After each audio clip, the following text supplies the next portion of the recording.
does it say about the country that a black teenager could ring the doorbell at the wrong house and get shot in the head?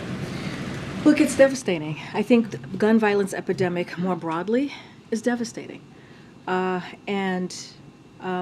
you know, as you just mentioned in your question, he spoke to Ralph and his mom. And look, I don't want to get too far into it. As you know, there is going to be an investigation, so I want to be very careful from here. And they spoke at length. As I mentioned, they discussed his success in classrooms.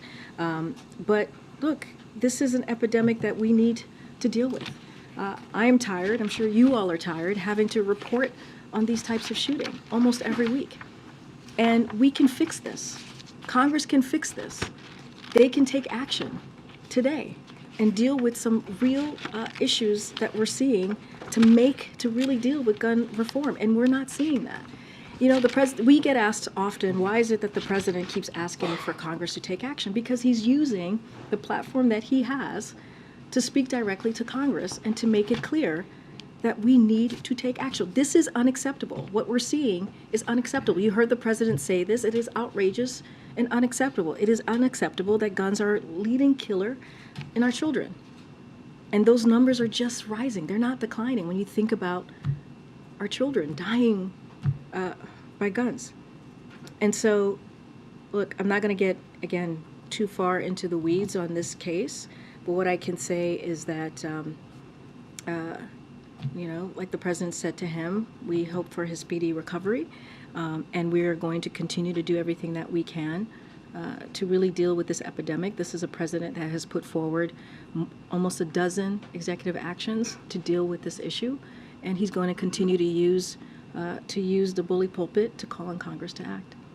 Before you go on, the audio back here, we can't hear, no one can hear back here. Is that right, folks? Yeah. I'm sorry, maybe can somebody on the team get that fixed? I apologize, guys. I'm sorry, it's not. No, it's good to know. Maybe we'll get to it.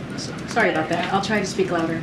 I asked the question from a broader lens because I'm not sure what in the president's proposals related to gun reform would have addressed either the weapon used in this case or the specific scenario here, and that's why I'm asking kind of more broadly, what does it say about the country that this can happen? Well, look, there's an investigation. I think it just went up. I just woke up for a second there.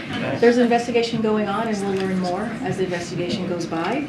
What we can say is continue to lay out what we're seeing. Our children, our schools, our churches, our grocery stores, they've all become targets.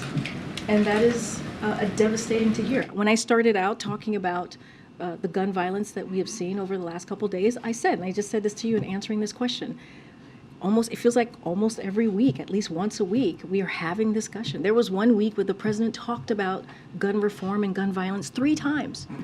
And that's when we saw that horrific shooting in Nashville, where 3 9-year-olds and 3 administrators were murdered at school. And so what I can speak to is that there's clearly an epidemic. There's clearly actions that need to be taken. We are asking Congress to take actions, and this is something that they can do today. This is a president that's taking this very, very seriously, not just as president, as vice president, as senator. His record shows that. But now we need legislation.